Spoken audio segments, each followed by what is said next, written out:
don't you tell me, why is it every time we do a new episode, I'm either catching you just running around being all goofy, or you're sleeping? How professional is that, my friend? What? That? Are you really? Are you doing this right now? What? You can't be lazy like that, Mario. Wake up! Alright, what's up guys? It's Benchez and Mario, and welcome back to GoGo Retro Mario 64. In the last episode, we went to the snowman's. We took care of the snow, and now we're gonna get a little moist. We're gonna get a little damp, because it's time to go to Wet Dry World. I'm sensing a lot of chafing, possibly. I could be wrong, but we'll see. Shocking arrow lifts. Okay. One of the cool things I will admit about this level right here that we're doing, one of the cool mechanics of it is, you know how when you enter your level and everything like that, and you know, sometimes you do like cool little flips or something like that, or you just kind of just jump in, whatever, however it is you go inside the level. The fun thing about this level is the higher you go into the painting of the level is actually how high the depth or the the length of the water is. And I'm actually trying to hit this properly. Let's see, because if I can do it, I can actually ground pound right here, and I can actually break open the box without having to lower the water. So let's try. I'm trying to do this, otherwise I will have to lower the water level. Alright, let's see. Mario, can you do it? Alright. I guess I'm gonna have to lower it a little bit just to make things easy on us. So, alright, there's our little switcher thingy. Or maybe, instead of using that one, I can use this one over here. That doesn't necessarily make it, like, lower or harder to grab, but it makes it easier for us to get the thing without doing all the lifts and everything like that. You know, make things easy on us, you know? We work hard. We you know, we take it upon ourselves to achieve greatness, as they like to say. So, let's do that. Perfect. It's not too low, it's not too high. I can get it right. Okay. There we go. You just have to wait for the water to be a little lower, and then once it is, then you can just nab the star. There we go. That one should have been a little bit easier than expected, but you know, sometimes things happen. All right, back in the water. Top of the town. Alrighty. I already know exactly where to go, so. See, like these levels, the levels on the higher floors, some of them are a little bit more on the difficult side, but some of them are actually pretty easy. And just lengthwise, anyway. Lengthwise on how some of these levels pan out. Okay. Alright. Danger is my middle name. Ouch! No! Trying to be fancy and do flips. You're gonna burn my tooks. Give me that star, baby. It's the only speedrun strat I know from seeing Super Mario 64. And it's just you do a ground pound as soon as you hit a block with a star in it, and then boom, you'll get it like instantly as soon as the animation of the star stops. Secrets in the shallows and sky. I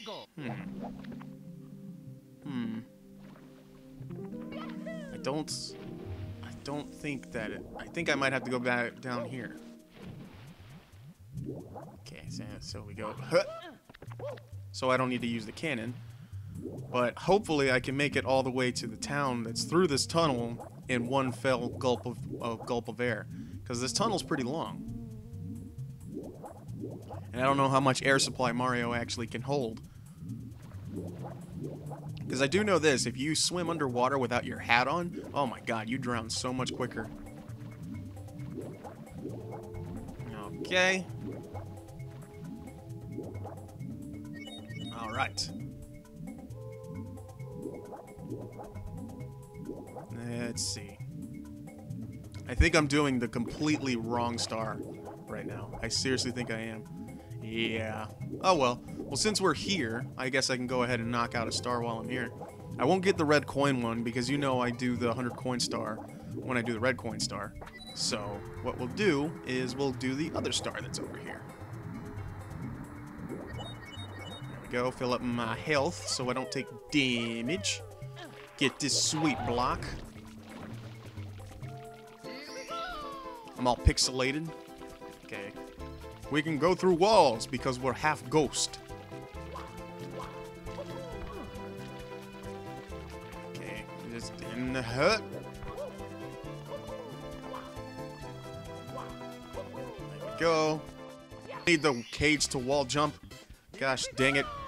We learn. We learn. Alright. Quick race through downtown. Yeah, I completely did the wrong star. My bad. Alright, we'll jump at a normal height for this one. Secrets in the shallow and sky. See? Let's go ahead and lower the water level because we're gonna have to grab some secrets.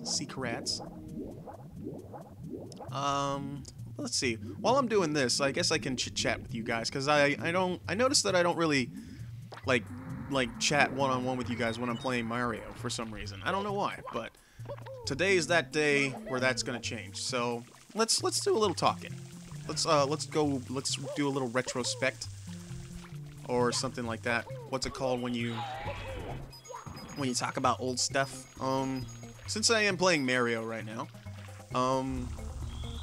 one thing I gotta know, because as most of you guys know, I like collecting stuff. I like buying, like, you know, nostalgia things or whatever it may be. Just things from my past and things that I remember. And one of the things I remember very, very well is... Not that. Whoa! Safety. I made it. No! I'm trying to tell the story here. God dang it. Anyway.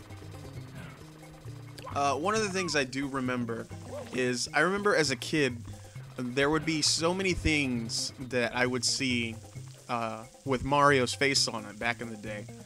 Because there was, like, I don't know why, but, like, merchandising video game characters back in, like, the early 89, like, late 80s and stuff like that. I don't know, I feel like they were a lot more, what's a good word? They were a lot more experimental with, a lot of the merchandise that they would do for video game characters. And one that I remember very, very clearly, it was they would like, cause like back in the day, if you were a popular, you know, if you were a popular medium, you would have a lot of merchandise. They did that with everything. They did it with G.I. Joes. They did it with Ninja Turtles. They did it with Ghostbusters. All kinds of stuff. And one thing for sure that made it very, very clear, you know, you've made it as an icon, is if you had your own breakfast cereal. And believe me, there were a lot of characters of, like, celebrities that had their own breakfast cereal. One of them in particular that I remember was Mr. T. If you guys didn't know, Mr. T used to have his own. He used to have his own breakfast cereal, and I'm not kidding when I say that. It's 100% true. But the reason why I bring that up is because I remember very, very, like, clearly as a kid, like, begging my parents over and over and over and over again. It's just like we would go to the grocery store, and, like, I would see, because there was a Super Mario Brothers and a Legend of Zelda, like, breakfast cereal. And before you think, you're just like, whoa, that's awesome, that's cool. And I mean, it was cool. It was, don't get me wrong. But it was some of the most starchy, disgusting, horrible tasting cereal you would ever eat. But as a kid, you didn't really care, you jerk! Ugh. Because, you know, you were a kid, and it was, you know, things that you really, really liked in, like, something that you get, you know, normally every other day. Because I remember doing that as a kid. I was like, I would beg my parents to get me that. I was just like, I really want this cereal. Even though, like, it didn't really mean anything. I mean, it was just a dank breakfast cereal. But it was the fact that it had Super Mario on it, and I liked the Mario Brothers so much that I wanted it. And it was one of those things that I was brainwashed so much by it that I would literally buy or get stuff like that I know was terrible, that I know tasted horribly, but it was the fact that it was something that I liked, I wanted it. Even though it made clearly no sense at all. But it was fun. It was fun. And one of the other things that I remember very, very clearly is let's see, what was another thing? Because I'm trying to think of all like the merchandise that had Mario that I didn't really need, but I wanted it. Just because of the fact that his face was on it. Like even like Toothpaste. I remember that very clearly too. Because I know like Colgate did like their like kids toothpaste, and they would have like characters on it and stuff like that. And there was a Super Mario Brothers toothpaste that I would get. It didn't really apply or do anything amazingly different to your, to your teeth. It was just toothpaste. But they managed to find a way to charge an extra $4 or $5 for it because of the fact that it had a character on it. And I was one of those kids. It's like I wanted that toothpaste. Like I didn't want any other toothpaste. I would refuse to brush my teeth as a kid unless I had that toothpaste. Which just goes to show you, Nintendo knows how to market to kids, because I was literally that way. I would get yelled at by my parents because I would not brush my teeth. And I told them the only way I brush my teeth is if I had that toothpaste, and they ended up, I guess, just buckling down and just being like, fine, we'll get him this toothpaste if he'll actually brush his teeth. And I mean, marketing well received, because it made me want it, and I'm pretty sure it made a lot of other kids want it too. But yeah, it just goes to show you, it's like if you love something and they find a way to market it to you, oh, they'll make money off of it. And especially with Super Mario Brothers, man. They found a way to market it to me, and good God Almighty, I can't tell you how much money I made my parents waste just on random, like, not even that important merchandise that had Super Mario Brothers on it.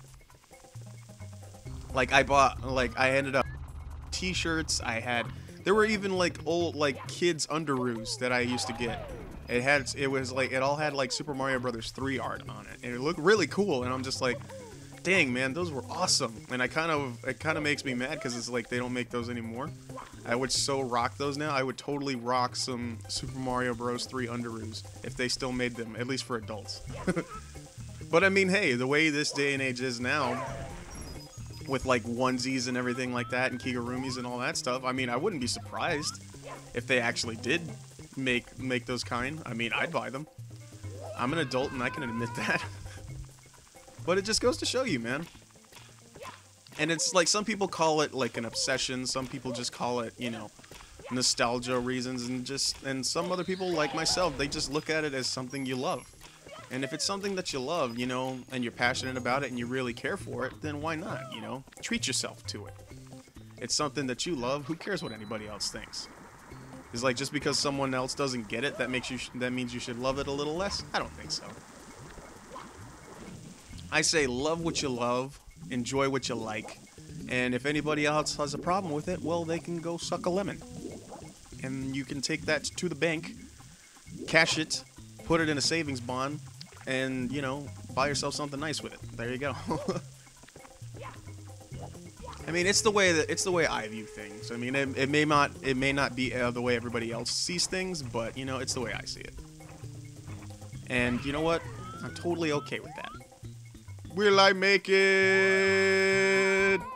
Yes. Got a little grindy right there at the end, but I'm glad it grew for me. So yeah, if you guys have ever, now since I've brought that up, if you guys ever bought any like crazy, like random merchandise of a video game character, or like not even video game, maybe like comic book character or a movie, like stuff like that, just merchandise that like would have seemed a little bit odd to purchase. Like, if you have, let me know. I'm curious. Like, I want to know, like, what kind of crazy merchandise out there that you guys maybe bought.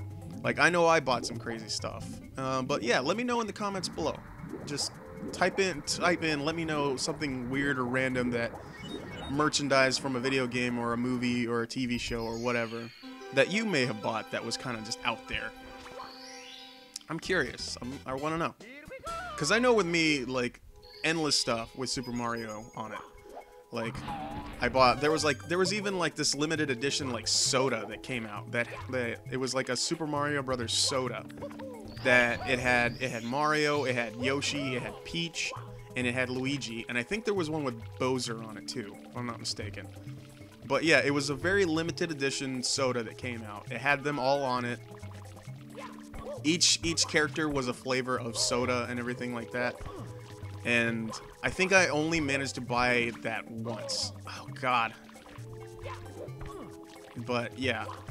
And I don't remember the soda flavors that well. I just know that it was extremely sugary soda. It was probably worse for you than normal soda is. Because it was just sugar. It was sugar water. That's all it really was. But yeah, if you guys ever did that, let me know. Curious to know.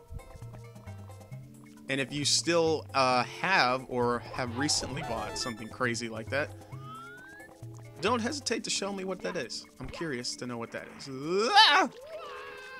Feeling my butt. Feeling my butt. Okay.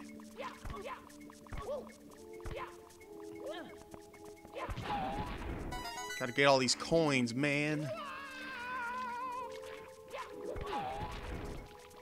Like, I don't know about you, but I'm starting to think that Mario's tailbone must be shattered, given all the times he falls on his butt cheeks in these games. Like, I'm just like, how does the man be able to sit after all this? But then again, you don't ever really see Mario do a lot of sitting, so I guess it makes sense. Okay, one last red coin, I think.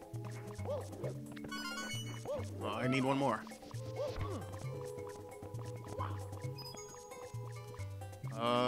Ha! Here we go. There's really no purpose for the metal cap, but gosh dang it, I love that tune. There we go. And that's all the stars for this level, folks.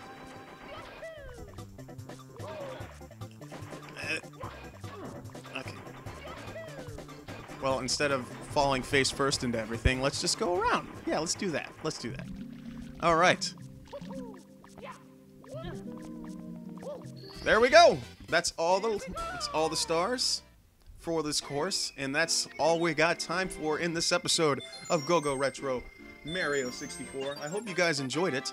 I know I did. And in the next one, we'll probably go to the Tall Mountain, or maybe the Big Small World. I don't know. We'll see. I hope you guys are ready for the next adventure. I know I am. So until then, guys, remember, this was Go-Go Retro Mario 64. I've been Benchez. I love all your faces. See you next time.